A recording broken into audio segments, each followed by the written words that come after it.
আসসালামু আলাইকুম রহমতুল্লাহি ওবরকাতুহু। সম্মানিত দর্শক, আজকে যে শিরোনামটি ব্যবহার করেছি এটি কোনো নির্দিষ্ট কালকে উল্লেখ করে নয়, মানে এই বর্তমান কাল নয় কিংবা কোনো অতীত কাল নয়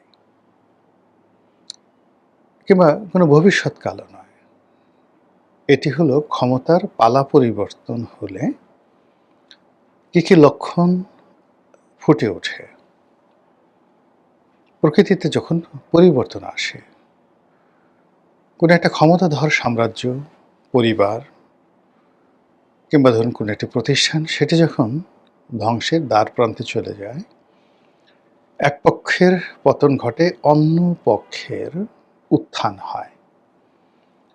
ঠিক ওই সময়টাতে যে একটা প্রাকৃতিক অবস্থা বিরাজ করে সমাজে, দেশে, সংসারে, রাজ্যে, ঠিক সেই কারণগুলো যদি আপনি বুঝতে পারেন, তাহলে আপনি বুঝতে পারবেন যে আপনার দেশের বা আপনার সমাজের বা আপনার পরিবারের গণেশ উল্টে যাচ্ছে কিনা।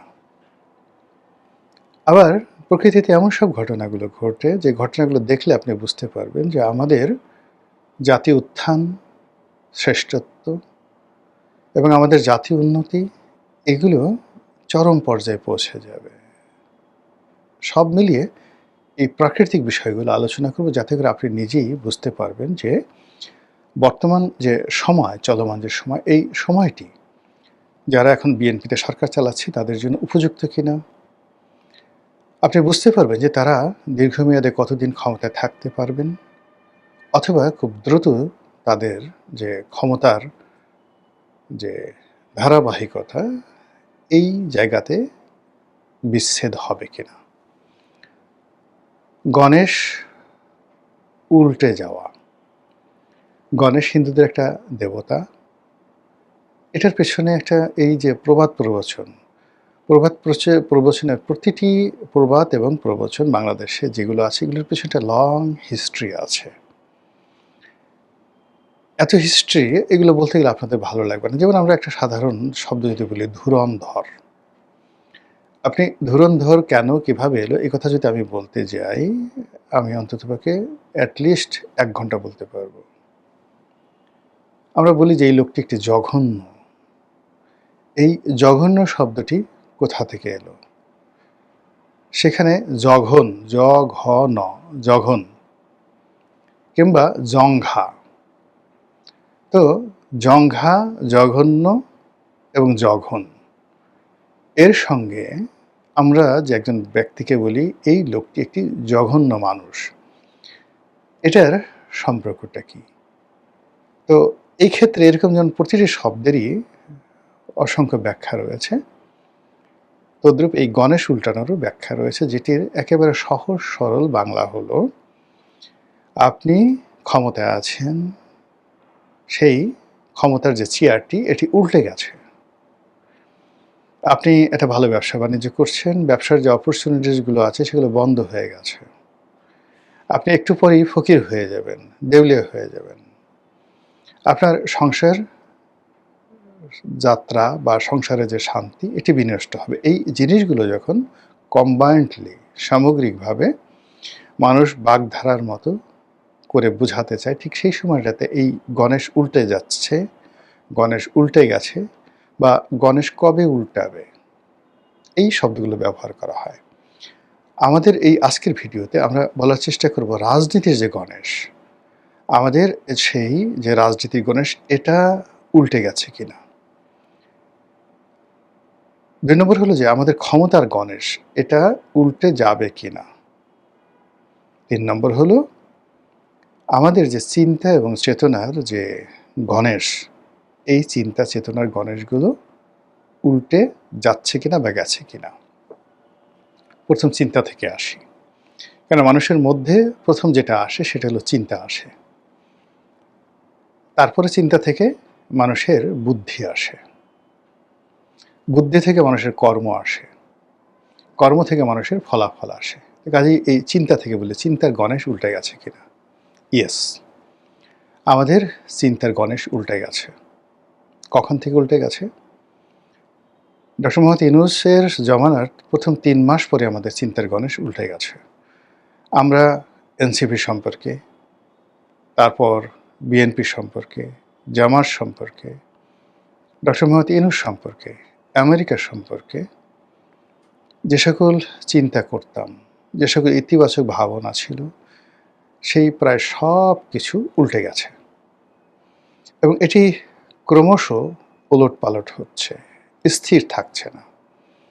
গত ২ বছরে আমাদের এই চিন্তার যে গণেশ, এই চিন্তার গণেশ অন্তত ২ বছরে প্রতি মাসে ৩০ বার করে হলে ২৪ × ৩০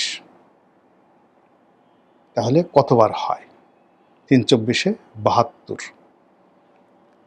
৭২০ বার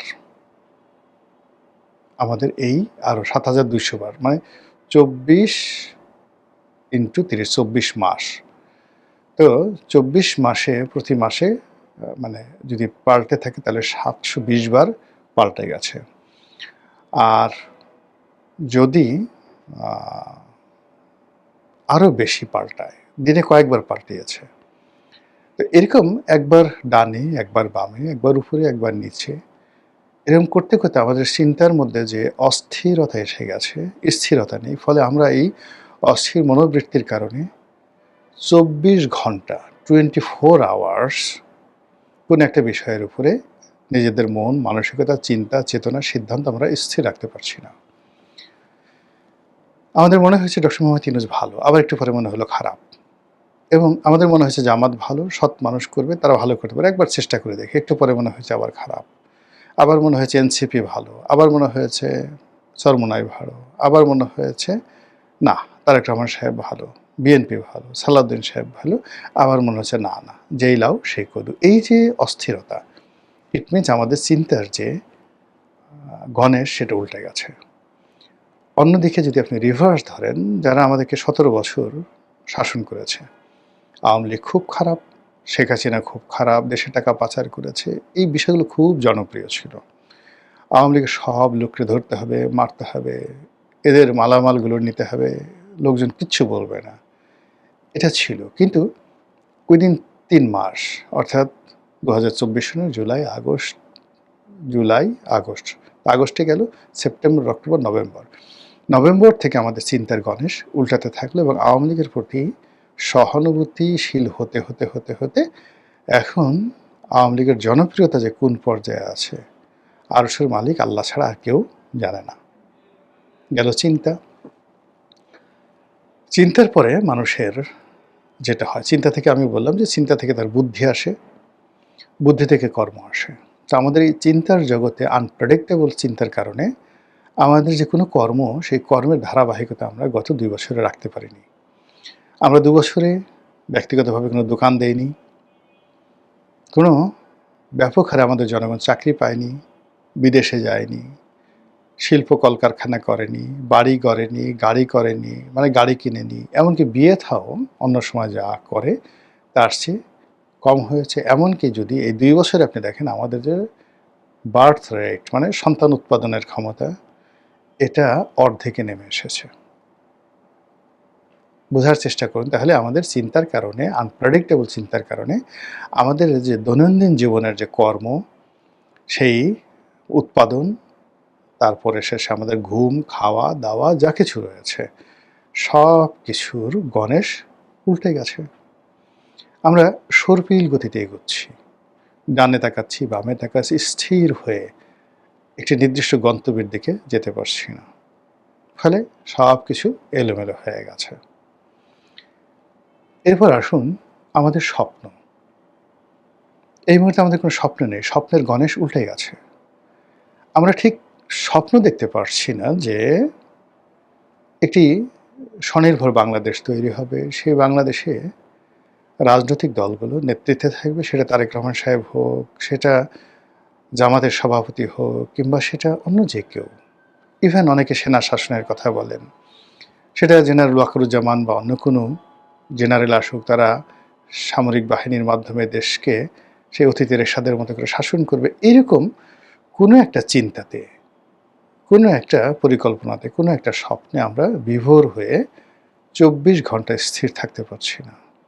এমনকি নিজের ঘরের মধ্যে আমরা যে সকল চিন্তা করছি সে চিন্তার সমমনা একজন সিঙ্গেল লোককে আমরা পাচ্ছি না, সবাই বিচ্ছিন্নভাবে যার যার মতো ছুটছে। এরপর আসুন রাজনৈতিক দলগুলো। ধীরে ধীরে আমরা আসছি ক্ষমতার প্রেক্ষাপটে রাজনৈতিক দলগুলো অনেকটা ধরুন আপনি কি বলবো, আপনি একটা চৌবাচ্চার মধ্যে ছিলেন, বিশাল একটা চৌবাচ্চা বা একটা পুকুরের মধ্যে ছিলেন। বিএনপি, আওয়ামী লীগ, জামাত সবগুলো একটা নির্দিষ্ট সীমার মধ্যে রাজনীতি করতে, এবং সেখান থেকে পুকুরের পানিগুলো ফেলে দেওয়া হয়েছে, অথবা সেখান থেকে আওয়ামী লীগ নামক যে মাছগুলো, রুই কাতলা সব তুলে নেওয়া হয়েছে। রুই কাতলা, বোয়াল, পাঙ্গাস সব তুলে নেওয়া হয়েছে, কালীবাউস, শোল, গজার যা যা আছে। এখন আওয়ামী লীগের সেই যে রুই কাতলাদের ভয়ে যারা, মানে আপনি জানেন যে এক বড় মাছ ছোটো মাছকে খেয়ে ফেলে, ট্যাংরা, পুঁটি, কই থেকে শুরু করে অন্য যে সকল ছোটো ছোটো মাছ যারা কাদার মধ্যে লুকিয়ে থাকে, তো এই মাছগুলো চলে যাওয়ার কারণে এই সমস্ত মাছগুলো, মানে ছোটো ছোটো মাছগুলো কাদার মধ্যে থেকে বের হয়ে এসেছে। এখন বাইম মাছ সে গোকরা সাপের মতো ফনা ধরেছে, কুচিয়া সে ভাব দেখাচ্ছে সে অজগর হয়ে গেছে, ট্যাংরা সে ভাব দেখাচ্ছে সে যেন আইড় মাছ হয়ে গেছে, পাবদা মাছ সে বোয়ালের মতো ভাব নিয়ে হা করছে, পুঁটি মাছ সে রুই কাতলার মতো হা করছে। তো এরকম একটা পরিবেশ পরিস্থিতি আমাদের এই সমাজের যে রাজনৈতিক অঙ্গন, সেই রাজনৈতিক অঙ্গনে আমরা প্রতিনিয়ত দেখতে পাচ্ছি। যে যা নয় সে সেই জিনিসটি পারফর্ম করার জন্য চেষ্টা করছেন। এরপর যেটি হচ্ছে সেটি হলো মানুষের মনোজগতে শ্রদ্ধা জাগানোর জন্যে যে একটা ন্যাচারাল লিডারশিপ কোয়ালিটি লাগে, এই ন্যাচারাল লিডারশিপ কোয়ালিটি আমরা এখন কারোর মধ্যে দেখতে পাচ্ছি না। মনে হচ্ছে সব কিছু চাপিয়ে দেওয়া, মনে হচ্ছে সব কিছু সাজানো গোছানো পরিকল্পিত। কেউ হয়তো পেছন দিক থেকে সুতো টানছে, কেউ হয়তো পেছন দিক থেকে শিখিয়ে দিচ্ছে ডায়ালগ, বলো বাংলা বিহার উড়িষ্যার নবাব, কেউ বলল যে আমি মোহনলাল। এরকম মানে এই রাজনীতির অঙ্গনে যে ভাষাগুলো ব্যবহৃত হচ্ছে, যে ঘটনাগুলো দেখা হচ্ছে, মনে হচ্ছে একটি রঙ্গমঞ্চ, যেটির জন্য একটা নির্দিষ্ট ডায়ালগ আছে, পাত্রপাত্রী আছে, এই কাজ করবে, এরকম একটা দৃশ্য আমাদের মনে হচ্ছে। আর এই মনে থাকার ফলে আমাদের যা হয়, সারা রাত জেগে আমরা যাত্রা গান দেখি, নাটক দেখি, সিনেমা দেখি, আর ওখান থেকে বের হয়ে আসার পর মুহূর্তের মধ্যে আমরা ভুলে যাই এবং আমরা আমাদের জীবনযুদ্ধে ঝাঁপিয়ে পড়ি। তো আমাদের এই রাজনৈতিক অঙ্গনে প্রায় প্রতিদিনই যা কিছু ঘটছে আমরা যখন দেখছি, বিমোহিত হচ্ছি, বিরহ বেদনায় কাতরাচ্ছি, কখনো রাগ হচ্ছি, বিরক্ত হচ্ছি, কখনো ক্ষেপে যাচ্ছি, আবার সেই দৃশ্যের বাইরে এসে জীবন যুদ্ধের যে সকল উপকরণ রয়েছে সেগুলো দ্বারা মারাত্মকভাবে আমরা ক্ষতিগ্রস্ত হচ্ছি। এই হলো রাজনৈতিক অঙ্গন। ক্ষমতার একটা সার্বভৌমত্ব থাকে, ক্ষমতার একটা প্রাকৃতিক বৈশিষ্ট্য থাকে। ক্ষমতাবানরা কখনো ক্ষমতা দেখিয়ে, ক্ষমতা প্রয়োগ করে নিজেদেরকে জীবনে কখনো ক্ষমতাধর প্রমাণ করতে পারেনি। এটা একটা প্রাকৃতিক বৈশিষ্ট্য। যেমন ধরুন একটা বাঘ, একটা গোকরা সাপ, একটি সিংহ, একটি জিরাফ, একটি হাতি, এদের আকার আকৃতি, শারীরিক গঠন, হুঙ্কার সব কিছু দেখেই আপনি এদের ক্ষমতা এবং এদের কর্তৃত্ব বুঝতে পারবেন। ফলে হাতির কাছে কখনো হায়না ফাজলামো করতে যায় না। আবারও বলছি, হাতির কাছে হায়না কখনো ফাজলামো করতে যায় না। বাঘের কাছে কুকুর, বন্য কুকুর বা অন্য কেউ কখনো দোস্তি করতে যায় না। জেব্রার পায়ের কাছে, ধারের কাছে কখনো অন্য কোনো প্রাণী যায় না। পৃথিবীর সবচেয়ে শক্তিশালী লাথি জেব্রা দিতে পারে। এভাবে প্রতিটি ক্ষমতা, প্রকৃতির প্রতিটি ক্ষমতা আল্লাহ রাব্বুল আলামিন এমনভাবে তার সৃষ্টির মধ্যে ঢুকিয়ে দিয়েছেন, এটা কেউ কখনো প্রদর্শন করে না। কোনোদিন নেপোলিয়ন বোনাপার্ট বলেনি যে আমি নেপোলিয়ন বোনাপার্ট, আমি জুলিয়াস সিজার, আমি সেই কি বলবো, আলেকজান্ডার দ্য গ্রেট, আমাকে মান্য করো, ভয় করো। তারা যেখানে এসেছে সুনামির মতো এসেছে, তারা যেখানে গিয়েছে তছনছ করে দিয়েছে। তাদের উপস্থিতি, তারা আসবে, এই বাতাস বলে দিয়েছে যে চেঙ্গিস খান আসছে, হালাকু খান আসছে, পৃথিবী কম্পন তৈরি হয়েছে। কিন্তু আপনি শাহেনশাহ আকবর, মাদ্দাজিল্লুহুল আলী, টিডিক্কার বাবা হজরত তেনামিয়া এখন আপনাদের মধ্যে তশরিফ আনবেন, তালিয়া বাজাও, এইভাবে বলে কয়ে দেখিয়ে সানাই নহবতবাজি আপনি কাউকে নেতা বানাতে পারবেন না। নেতাকে দেখলেই আপনার মনে হবে যে এই এক অপূর্ব মানুষ। খুব ছোট, খালি গায়ে ঘুরে মহাত্মা গান্ধী, খুব ছোট, সাধারণ ভাষায় চলে জওহরলাল নেহেরু, কিংবা বঙ্গবন্ধু নেতাজি সুভাষচন্দ্র বোস, কিংবা ধরুন ইয়াসির আরাফাত অথবা নেলসন ম্যান্ডেলা। কোনো বক্তব্য দেওয়ার দরকার নেই, কোথাও গিয়ে দাঁড়ানোর সঙ্গে সঙ্গে মনে হবে নেতা এসেছেন, নেতা আছেন, নেতা থাকবেন, এবং তার দিকে তাকিয়ে আমাদের জীবন চলবে। বর্তমান যে কাল, এরকম কয়জনকে দেখতে পেয়েছেন?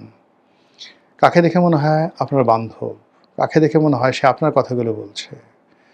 কাকে দেখে মনে হয় আপনার আপন? যদি সেটি থাকে ভালো, আর যদি না থাকে তাহলে এই যে রাজনীতির যে পদ এবং পদবিগুলোতে যাদেরকে দেখছেন, এটি স্থায়ী নয়, এটি আনপ্রেডিক্টেবল, এটি পরিবর্তনশীল, এবং এত দ্রুত পরিবর্তনশীল যে ক্ষেত্রে আপনি যদি হঠাৎ করে একদিন বললেন বা একদিন দেখেন গণেশ উল্টে গেল, উল্টে গেছে, ঘুম থেকে উঠে দেখেন নতুন একটা পৃথিবী।